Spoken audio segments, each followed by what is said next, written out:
Hi, I'm Dr. Mitch Harlan, and welcome to the Truth Talks podcast. Today's episode, we have Jeff Johnston with us. He is the creator and founder of Living Undeterred. In 2016, 63,363 people in the U.S. died from a drug overdose. Jeff's oldest son, Seth, was in that number. Statistics usually don't mean anything unless you're in one. Jeff, how are you?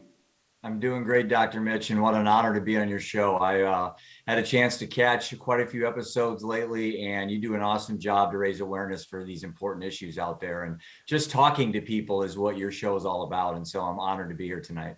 Oh, we really appreciate that. You know, one of our mutual friends, Brian Wall, I can always count on Brian to just get us incredible stories that are impactful and meaningful.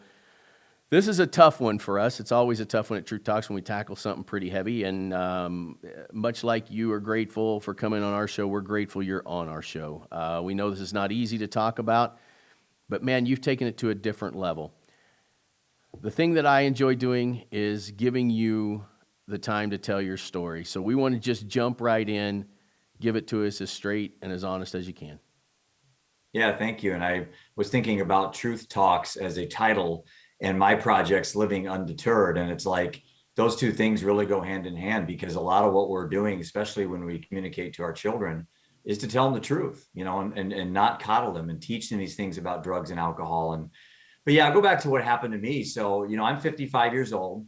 I own an investment company here in Cedar Rapids. And, 5 years ago, I was on top of the world, Dr. Mitch, financially secure, a nice big home, nice car, beautiful, a lovely wife, married, 21 years, three kids. Underlying, we had our cracks in every marriage. I mean, there was some substance abuse issues. There was some other issues we had with our older son that started to come to a head.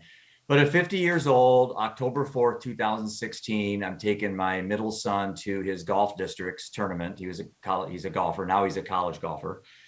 And I open up the trunk of my car at 6:30 in the morning, got coffee in one hand. I'm all excited to run back, pick my wife up, and go watch our son like, millions of parents do in high school sports. And I'm nervous, my heart's fluttering, and little did I know that, the anxiety was just going to begin that day. And my phone rang at 6:30, and I got the call every parent dreads, and they'd found our oldest son, Seth, dead from a heroin overdose in a hotel room in Waterloo, Iowa. Ironically, Dr. Mitch, 2 miles from where his little brother was playing golf that day. Time stood still for me. And I never told Ian I loved him, which is something so odd, because I always told him I loved him. Every time I left him, I hugged him and said, I love you. And I froze. I didn't know what to say to him. What do you tell your son that his older brother's dead? When I didn't even have all the information. I just knew he died. And I thought, well, I got to go home and tell my wife now that our oldest son is dead. And, 5 years later now, I've lost my wife as well. She died 4 months ago on top of all this. And as I tell people, some mountains are just too high for people to climb. And so through all this, what some people would look at as chaos and tragedy and unfortunate events, I learned, Dr. Mitch, to look at death as an opportunity to become a better man, not a bitter man. And it sounds maybe corny or cliche-ish, but the reality is I had to force myself to become better, or I was going to join my wife and my son. So here we are today. I'm on your show. I'm happy to talk about the journey, kind of how we got there. Maybe a little bit about how my son got into the depths of despair and how he ended up dying of heroin. Obviously, heroin is not going to define my child. I'm not going to allow that to happen. And that's why I wrote the book, started the nonprofit, all these things I really wanted to do to, as we say in the, when you're a member of this club, it's like, we want to honor the dead, yet live for the living. And that's how I live every day. And that's beautiful. We've done shows similar, and it seems like that is the successful path to go down. I have seen it go the other way, and you and I are going to talk about two roads here in just a little bit. So give me that topic. That's one of the things that I think that we owe to the people who come on our show to listen. How did it start? How did it get there? And then we want to talk about the two roads. Yeah. So the day Seth died, I called my dad because I was terrified how I'm going to present this to my two boys, my Seth's little brothers, Ian and Roman. At the time, they were 13 and 15, very impressionable ages. As you and I discussed, death of a sibling is one of the most traumatic things for a child, their whole lifetime. More than losing a parent, is losing a brother or sister. So I called my dad. He's a retired doctor. I said, Dad, I'm a mess. I'm a train wreck. I'm driving home from the hotel where they found our son. And he said, Jeff, I got to give you some fatherly advice. Sit him down, tell him the truth, and then shut your mouth. That's exactly what he said to me. He said, let them control the narrative once you tell them what happened to their brother. And so I sat the boys down, and it was the hardest thing I've ever had to do in my entire lifetime. I'm trying to hold everything together as the father figure, as the man of the house, trying to keep my wife sane, and trying to figure out how I'm going to present this as an opportunity for my boys to have this as be a life lesson, and not fumble the ball at the goal line and hack this up. I'm not going to ever get a chance again to tell them that their older brother died. This is one chance I got. And I sat the boys down, and Ian was all devastated because he had a really bad hole and his team missed state, by one shot. First time they've never made state in school history. And he was the best player on the team, and he double bogeyed the last hole. So he's devastated. And I said, boys, I got some really bad news. Your brother's dead. And just like my dad said, Dr. Mitch, I just shut my mouth because I just wanted to keep talking. And Ian looks up at me. I'll never forget. And he goes, how'd he die, Dad? Drugs? And I said, yeah, he died of drugs. And then I'd say what, something just clicked. I have no idea where this came from. I didn't rehearse it. And I just said, boys, we have two roads to go down. We have one road of anger, despair, and hatred, and we'll become alcoholics and addicts ourselves, or we have a road of motivation and inspiration. This can be the single greatest moment in our lives for ourselves and those around us. I'm on the second road. I ask you to join me. And they didn't say anything. I don't think anyone had to say anything. I think it was pretty clear. At that point, I drew a line in the sand. I was going to show them how to deal with this, not tell them. Like a lot of parents will tell their kids, and then they go that night and get drunk right in front of them. I was an alcoholic on that day, and I quit 12 months later. Never drank since, and I don't plan on it. And I'll talk about that as well. But I was an alcoholic, as my wife was as well. But I was important to me, Dr. Mitch, that I show them how to lead an inspired life, and show them how to deal with the inevitability of pain when it comes to us. And that was the key, I think, from this whole story. As I talk to people and I try to educate people about this stuff, is, your actions are much more important. Your behavior is more important than your belief structure. So you can say what you want, you can tell everybody what to do, but if you're not living that, then it's all for nothing. And so for me, now with my wife being gone, it's like they've lost a brother and they've lost their mom. They sure in heck can't lose their dad, can they? And I'm not going to allow that to happen on my watch. So I do a lot of things that have helped me get to where I'm at. And I could talk about that as we navigate kind of through the story. And my wife, we were married 21 years, and man, it was just so hard to watch the toll grief took on her, and to try to save someone who couldn't grab the lifeline, just struggling every day. And as I was moving on and becoming a better person and doing all these things, improving my life, she couldn't get there. And I have to carry that with me the rest of my life, that maybe there's something I could have done differently. But I've taken the game of guilt and stuff, and I've got that in a box tucked away. And I don't plan on ever going back to there. There's nothing I could have done. I did my best to save my son and my wife. And now the most important thing is saving myself, because what good am I if I'm not a good, emotionally in a good place? How am I going to be a good dad and a good neighbor and a good son if I'm a wreck, right? Just out of curiosity, did your kids see you drink a lot? Yeah, they did. And the first year after Seth died, my wife and our drinking went up a lot. I didn't work for 6 months. I was fortunate in a position where I didn't have to. I'm retired now, and I didn't really have to go to work. I had great staff, I had great clients that allowed me to grieve, but my grieving was the bottle, and I drank myself, almost to death. And then on 12/24 of 2017, Dr. Mitch, I just, as they say, I was tired of being tired. I got tired of the narrative of every single Today's the day I'm going to quit. Today's I'm going to quit. And then I'd get hungover. And then I'd say I'm going to quit. Finally, I said, you know what? Today is the day I'm going to quit. And I've never drank since, and I've never been tempted. I've never been tortured. I have a dog named Camus and a cat named Opus. So I was a Cabernet wine snob. I'm not afraid of alcohol. I could drink if I wanted to. I just choose not to. And that's how I choose each day. I don't think about how many days in a row I've not drank or what I'm going to do the next 2 years. Right now, talking to you, I'm not drinking alcohol. And that's all I try to do is focus on the moment. How are your boys doing now? They're doing really good.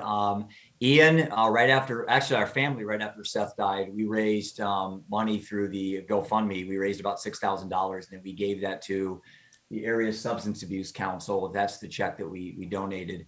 And then during junior golf, Ian raised another 20 or 30,000 through the AJGA, and he actually won the Jerry Cole Sportsmanship Award, which they pick one junior golfer in the world, male or female.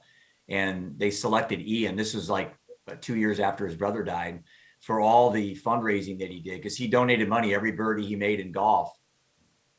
And he would, when he made a birdie, he would look up to the sky and he'd point his putter and he'd say, "This one's for you, Seth." And so that's the title of my book, "This One's for You." And golf became a part of our therapy, Dr. Mitch. And I know everyone gravitates to something, and some people it's exercise, some people it's, maybe it's religion and God, whatever it is. I ran to golf, and it wasn't me playing. It was me just embracing my son's dream to play college golf. And now he's at the University of South Dakota. He's a Division I golfer. I fly out tomorrow to North Carolina to play in his last tournament. My youngest son, Roman, he's in show choir. He was a wrestler. He sings. In my book, at the very end, he sings, I just got done doing the audiobook version, but he sings actually a song he wrote for his brother called "Open Book." And it's a kind of a metaphor about how life is an open book. And we're still writing Seth's chapters. I'm still writing my wife's chapters.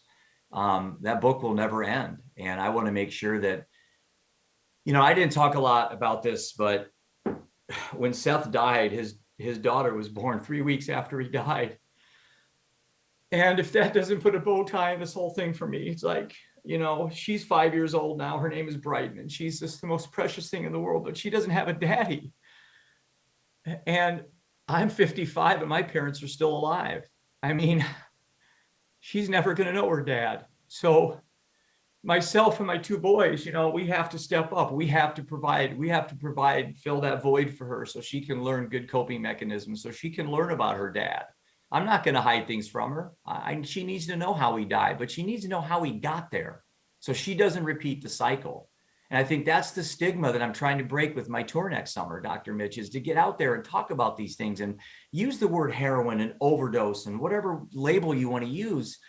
So when kids ask those questions at that certain age, or maybe they were sexually abused at a young age and now it comes out in their 20s, that they don't go hang themselves in a closet because their inability to connect with somebody. And that's what like your show is all about, is our ability to talk. So I will do this till my last breath. I will do this till my last dollar. And what this is raising awareness for mental health, substance abuse, and addiction. And that's the horse I'm on now. And I don't ever plan on getting off. This is certainly one of our passions, because obviously it's the biggest epidemic to ever hit the world, and it only seems to be getting worse. Here's what our listeners are going to want to hear. How did he get there? 15 years old. He was given Strattera, actually at 14 years old, for hyperactivity, which is a non-addictive prescription FDA-approved drug. I like every dad, just said, no problem. My son's hyper, here's a pill. I have ADD, probably full-blown. Actually, I have AD. I took the last D off because it's criminal to call it a disorder. It's absolutely criminal. The AD, attention deficit's been the best gift I've ever had in my life because it's got me hyper-focused on everything I've done in my life. So, but the problem is when Seth was diagnosed with ADD, he looked at it as a curse, like he was going to become a werewolf, at midnight. Mm-hmm. And I dropped the ball in trying to make sure that he could look at it differently. So I have to now, as I go on, teach people that attention deficit's a beautiful thing. It needs to be embraced and nurtured and turned into something powerful. But anyway, and then he was given Adderall. And that was it, man. That was the door opener. And he was at that age where he was exploring. Maybe he was escaping from some things too. but exploration probably was the key thing that got him into marijuana and alcohol. And that's where it started with most kids. They don't go from, Adderall to heroin. Nobody makes that leap. It's small little doors that are open. So I went, alcohol, marijuana, cocaine. And then in the book, I write about some of the cocaine issues we had. And then, my son was in prison, and he was incarcerated for something that I don't talk about in the book, but let's just say that he was in prison. And actually, prison was good for him, Dr. Mitch. My wife and I were down in Florida, and we had come out of a mall, and he'd been in prison for a couple months, and he had, I think it was a 2-year sentence. And my lawyer called me, and it was a bright, sunny day, and he goes, Jeff, I got great news. And I go, what's that, Tom? And he goes, I got Seth out of prison. He's going to get out in 2 weeks. And I turned to my wife immediately. And you can imagine what I said. I said, it's the worst news we could have got. In 60 days, he was dead. 60 freaking days, he was dead. So that was the journey we went through. And that was 5 years ago. So it was 5 or 6 years. He died at 23. So this has been a 10-year, journey for me that started in my middle 40s. And now I'm 55. And I swear to you, I'm a better human being today than I've ever been in my life. And I talk about this in the book. I talk about this on my Living Undeterred podcast. And next summer, when I do the US tour, I'm going to talk about how you can turn opportunities, trauma that you want to call them trauma. I call them opportunities. And I reframed it differently in my feeble little mind to trick myself to believe that all these things not happen for a reason. I believe I have to make my own reasons. But I don't want to squander the opportunity death's given me to become the best human being I possibly can. Does it suck? Do I cry? Yeah, I've cried. I'm not lying. I've cried 15 times today. I cried before I came on the show. I found a letter. It was in my wife's stuff. My son wrote to me when he was in prison. I haven't read it yet. I've been looking at it for 2 months. And I started reading it right before I went on your show just to give me some motivation. I got halfway through it and I couldn't read it. But I found ways. I don't know, maybe I'm insane, maybe I'm crazy, I don't know, but I found ways to use all this suffering to turn it into something powerful. And I tell people I'm untriggerable. I tell people I'm unshakable, and crying is not a weakness to me. And being vulnerable is not a weakness. And, if people don't like it, then they don't have to follow my story. That's kind of how I look at it. But this is everybody. It affects everybody's life. And the reason I really wanted your story, other than I completely trust in Brian Wall when he sends me someone, it's just an amazing story. But there's 2 reasons that I want you here. And I hope both of them get out. Number one, I want parents to see what you have to go through to help yourself post-incident. But what I would really like more is for kids that are at risk or whatever to see this and see what it looks like. Mm-hmm. Yeah, there's so many fences to this. I mean, we talked before you and I talked about the collateral damage that when one person dies, there's the immediate family, but there's all the outliers, all the high school friends, the college friends, the coworkers. It's amazing, the collateral damage. And, one thing that I really learned from this, and I like to keep thinking of myself as a sponge, and I'm constantly learning, because I had someone one time say, Jeff, next summer, when you're going on the Living Undeterred US tour and you're raising all this money and awareness, when you're preaching to people, and I said, stop. I ain't no preacher, dude. I'm a dad from Iowa. That's all I am. I have no clinical background. I'm not a doctor. I have some life experiences that probably, as important as a PhD or whatever hanging on my wall behind me. But the reality is I'm more on a research mission. This is a we story, not a me story. And next summer, when I take off on May 9th and go around the United States for 92 days to raise $1 million, it's so not about Jeff Johnston. It isn't. And I know people want to hear my story, but I want to hear Dr. Mitch's story. I want to hear about, somebody in your family that is struggling with these things. And so I'm comfortable in this platform. I'm comfortable being vulnerable. I have the resources to do this. I have the time and the desire. A lot of people don't. And I've been fortunate to know that. And so when I'm going around the country, I don't want to spend every day talking about my story. I want to talk to other people and give my platform. Every day we're going to stop somewhere around the United States. I want to meet Jeff Johnstons. I want to meet the moms, the sons, the daughters, the friends, the neighbors that have lost loved ones to suicide, alcoholism, drug overdose, opioid overdose, whatever it is. I want to meet people so they can share their stories so we can heal as a nation. I mean, this, I don't need to tell you this, every statistic, every number is higher than it was last year. Nothing is getting better.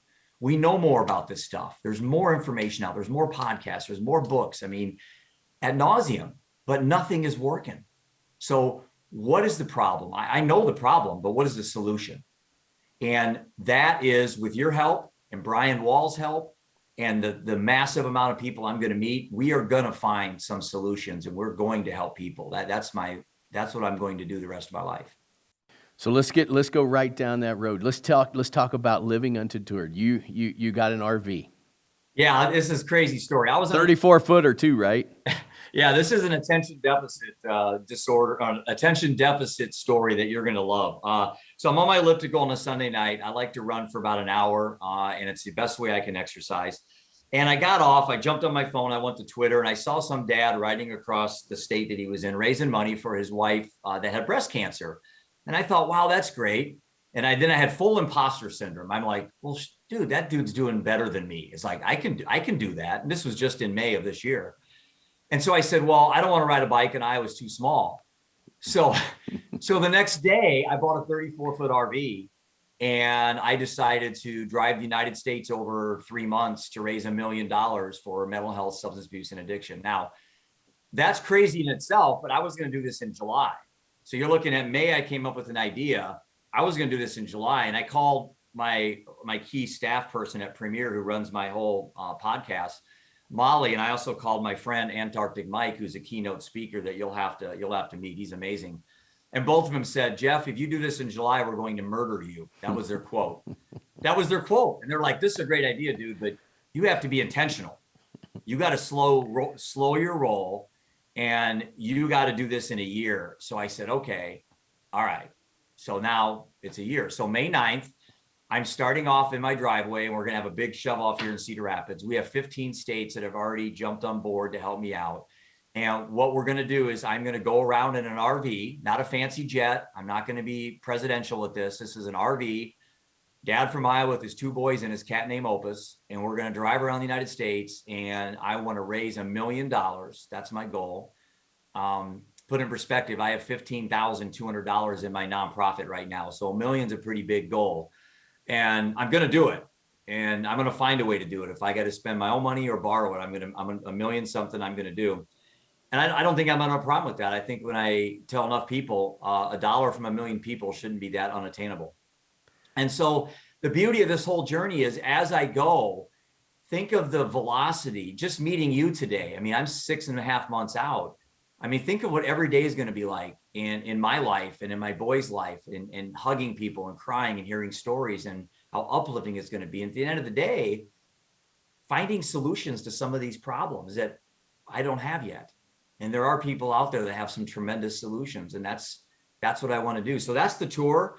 And people can go to www.livingundeterred.com. They can see all about it. There's a short video that there's a documentary crew that wants to get involved to help promote this. And I'm all for that as well. I'm not really too excited about the glorification of this, but I am very interested in making sure the story gets out there. But that's our plan, Dr. Mitch. And with your help and everybody else, Brian and people I know that I've met, we're going to get this done. And we are going to make a difference in the lives of many people, and hopefully give me some more therapy as well as I navigate through what I have to deal with. In my experience in this crazy madness that I've kicked off and done as well, if you don't get crazy, you don't get results. Let the film crew follow you. Scream as loud as you can. It's sometimes I do it myself and I can kick myself, but we've got people ready to lose their mind over mask, right? A mask. This is a bigger epidemic, so go all out. Let that AD fly. Wrap that damn RV. Scream as loud as you possibly can, because this is something that is too big for one person. It needs to be the world, right?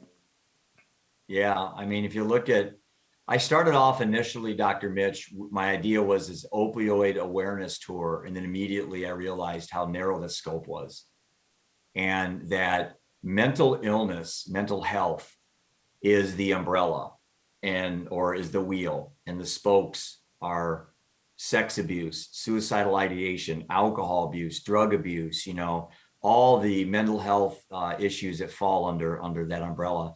And so then I realized, you know what, this is a mental health story.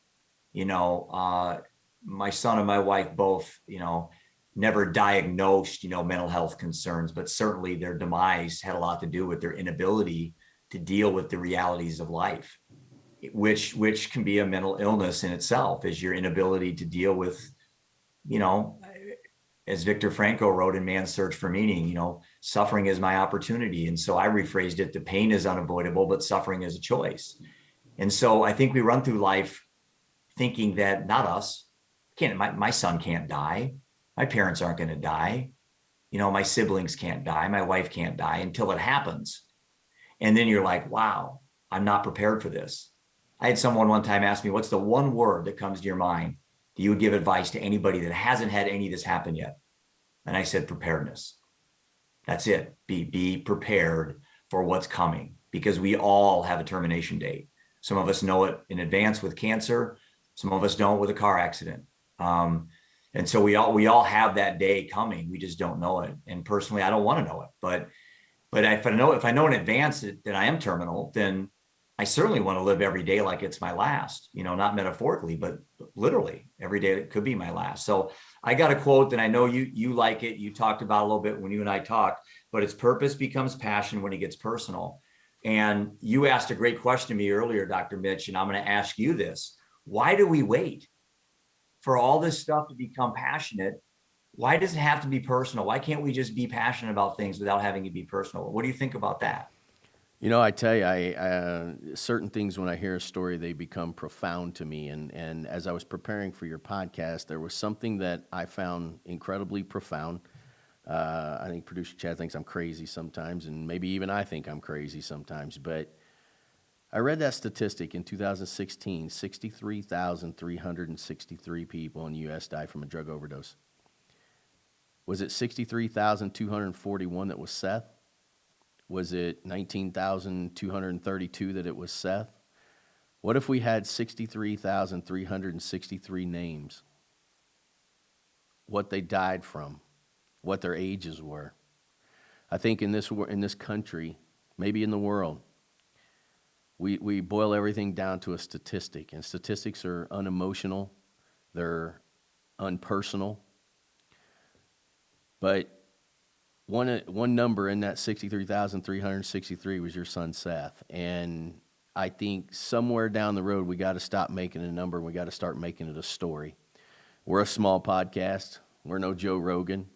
But, we hope that someone, 10, hundreds, thousands, or whatever, maybe it's just that sentence sometimes. It's you never know what's going to impact somebody. You never know what's going to make a difference or a change. But here's the deal: we're doing something, and I think that's as good as we can do for now. But I hope that one day your podcast, my podcast, goes absolutely crazy, and we can have a bigger impact. And I believe that's going to happen. When you do enough good in the world, good comes back. And but that was the epiphany that I felt when I read that statistic, and it's the reason I put it in this podcast. It just felt unpersonal to me, and I wonder what number it was, and I wonder if we knew what number it was, and all those names were listed, if we'd think differently about it. It was 93,000 last year. Think about that, Dr. Mitch. Yeah. 93,000 Jeff Johnston families, and Ian Johnston, and Prudence Johnston, and Roman. 93,000. from 63 to 93 in 5 years. I'm not a rocket scientist, but that's a curve that I'm not too interested in having that keep going up. I'm often asked sometimes, how did this click? And I think what I've got this down to, and everybody listening can appreciate this, and even yourself, I mean, even Chad, I mean, everyone can appreciate this. The moment you find your why, you'll find your way. And I like that phrase because my why was defined October 4th, 2016. And it was again defined June 29th, 2021. That's my why. So someone could say, well, Jeff, why did you quit drinking? I can tell you specifically why I quit. Why did you start a nonprofit? I can tell you exactly why I started a nonprofit. It's not complicated. It's very simple for me. The problem with most people, Dr. Mitch, is they just haven't found their why. I agree. Maybe you have no kids. Maybe you've never been married, but you have a cat. Maybe your cat died. Maybe that's your why. Maybe your neighbor fell off their ladder and fractured their neck and then ended up dying, and you don't have any family. And now you want to live an inspired life for that person. You can't tell me you don't have a why. Everybody does. I just found mine in a dramatic form, and it has. I would never say it's been the greatest thing ever happened to me. That would be very callous to say that. But it's certainly been the biggest eye-opening two events in my life that have really elevated me to a higher level of peace in my life. Not happiness. I have no desire to be happy in my life. It's a fleeting emotive state that doesn't interest me. I could buy a car and be happy. Money doesn't even make me happy anymore. It's what makes me the best place I can get in my life is peace. And that's when I get up in the morning, I take a deep breath and I'm going, man, I'm so damn lucky to be alive. And people say, well, you should be miserable, Jeff. You should be depressed. And I've never been depressed. I tried it. I hated it. And I quit. It just, with attention deficit, depression just took too much energy out of me. I didn't like it. So I don't partake in it. And I'm not being disparaging to those who battle it. I know it's a legitimate thing. I know millions and probably billions of people deal with it. But for me, it just didn't work. It just distracted me from extracting the best life I could live. And do I have bad moments? Yeah, I considered suicide 3 months ago. I've never on a podcast admitted that. After I've lost my son and my wife, which I thought I healed well, I considered it. I wrote a blog on it. I did a video blog on it. And what I learned from it, Dr. Mitch, and this is a key, I took shortcuts. I skipped my meditation for a week and I skipped my workouts for a week. And then I started, reading letters and looking at pictures, and I went right into the abyss in a matter of seconds. And I knew it took me 7 seconds to get to my safe and end my life. And I didn't do it, fortunately, but I was more interested in why I slipped. I was like, you're living undeterred, Jeff. Everyone thinks you're bulletproof, but just 2 months ago, you thought about killing yourself. What gives? And this is me having my dialogue with me. And I thought, okay, so what's different? What did I do differently? Well, I didn't meditate. I got lazy. I got complacent. I went to the bar as an alcoholic thinking I could go to the bar and hang out with my friends during a football game when I knew in my heart I shouldn't go to the bar, And that's a lesson I think we can all learn, whatever you're going through, whatever therapy you're going through, if it's going to church, if it's reading the Bible, if it's working out, if it's lifting weights, don't skip, don't take shortcuts. I mean, it could literally cost you your life, and I learned that. And here I am, again, another lesson that I was taught.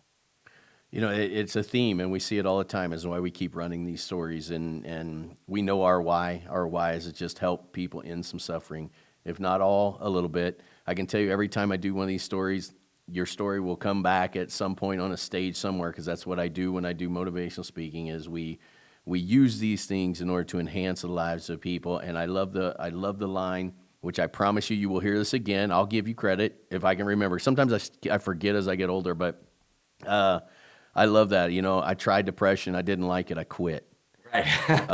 That may be one of my favorites. And, it's crazy. You can do an hour podcast, and there's that, one of our big taglines, there's 8 seconds in every conversation that has the potential to completely change your life. That is huge to me. That 8 seconds, I love it. And I think it's worth mentioning again. I was depressed. I tried it. I didn't like it, and I quit. That is an amazing, amazing sentence. And, that may be your next book, right? I mean, once you write one, you might as well write another one. What the hell? But, there's one last thing I kind of want to leave this with. The stories are always compelling, and we know that we're reaching somebody. Somebody's going to hear this and they're going to change their life. And you had to go through the suffering to provide that to someone else. And I think that's the most honorable thing in the world that people can do, is to tell their story for the benefit of someone else. But there's people we can't let off the hook here. And it's the people who sell these drugs. It's the people who peddle these drugs. It's the people who don't take interest in their friends and say, hey, mom or dad, this is what your son or daughter's doing. And we have to get more proactive. We can't end how a person's chemistry and how they feel. We can't necessarily heal them from any type of mental illness or mental health issues they have.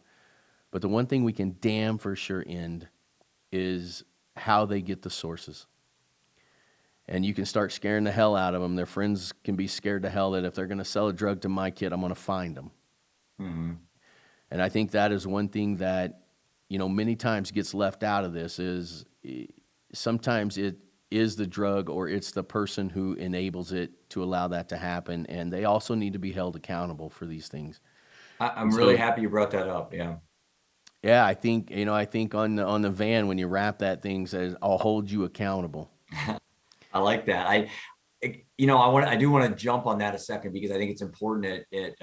I went down that road when Seth died. I wanted to be Rambo. I wanted to go out there and go to Mexico and shoot all the drug cartels. And I wanted to go after big pharma and like put them all bankrupt, like you see in the Hollywood movies. And there's a lot of people doing that.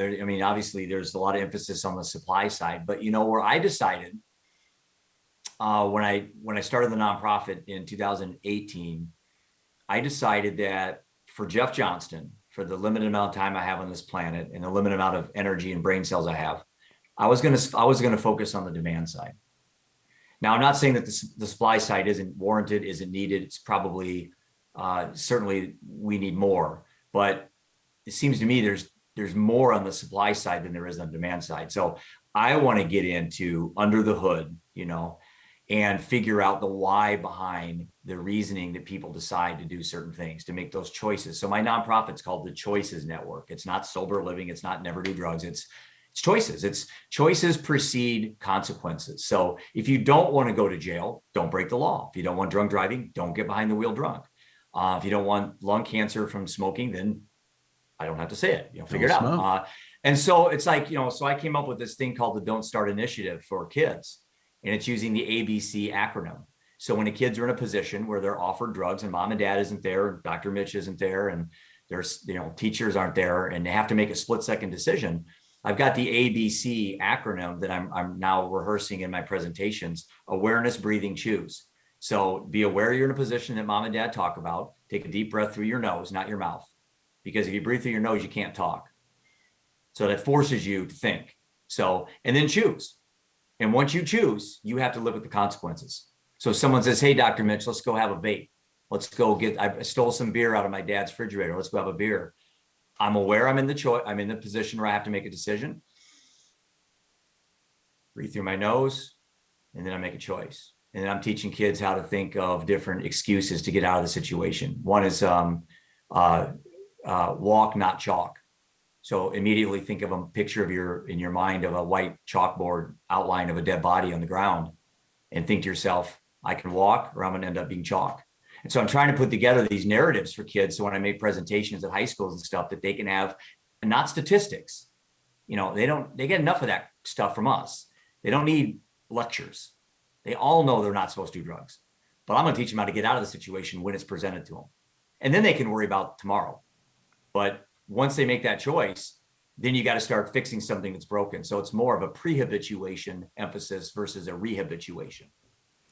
It's just beautiful. I mean, all incredible information, right? And it has to be out there, and you're doing something spectacular. Tell us where you're starting and where you're ending. Well, I'm starting in Cedar Rapids, Iowa, and we're going for about 2 or 3 weeks. Starting off on the West Coast. And then I'm going to come back for my son's high school graduation. And I'm going on a week fishing trip with my 2 boys. I've never missed a trip, and I'm not going to miss it this year. And then we're going to regroup. I'm going back on the road for probably another 30 days, come back, regroup again, go back on the road again. And I'm also we're hiring a driver I don't want to, if you ever saw me, I've never driven an RV. I've never been in an RV. And if you saw me drive one, you'd see why I'm hiring a driver. That I'd be in jail if I did that. So, and we're going to end up, the plan is in Hawaii. That's the plan. Alaska and Hawaii are not on the schedule, but I think I'm going to leave that open. And I think I'm just going to take my boys and go for a few days and literally put our toes in the sand and relax. Although I know me, I'm probably going to be in Hawaii trying to, talk to somebody about mental health, substance use, and addiction. I'm addicted to this, man. We've all got addictions, and if the addictions are a worthwhile process, it's all that matters. Jeff Johnston, I tell you what, man, it has been a pleasure, and I knew it would be. Again, I'll give Brian one more shout out because he's got to have that, right? Otherwise, he starts sulking. Can I ask you a favor? Yes. Can I reciprocate and get you on the Living Undeterred podcast down the road here? Absolutely. I'd be honored to do it. Yeah, I would love to turn the microphone around and pick a little of your brain about your experiences and, your story and figure out, what led you to where you're at, because there's a why within you as well. And I'd love to hear that. Let's do it anytime. Like I said, I'd be honored to do it. So you let us know, and we will get that scheduled immediately. I want to thank you for coming on Truth Talks. The story is exactly what I envisioned it would be. And, you and I talked a little bit off camera. We're both crybabies, but I think that a lot of that is when you really care, right? So thank you again, Jeff. It's been an honor to talk to you, turning tragedy into triumph. It's an amazing, amazing experience for not only those who need it, but for me personally. This is part of my mission, part of my dream that I want to do, and you've been a part of that, and I want to thank you from the bottom of my heart. Well, Truth Talks is a chapter in my story now, so I'm honored to be on your show and do my small part to help out for those people that are hurting. Thank you so much, Jeff. It's been a pleasure. Thanks, bro. Appreciate it, man. You bet.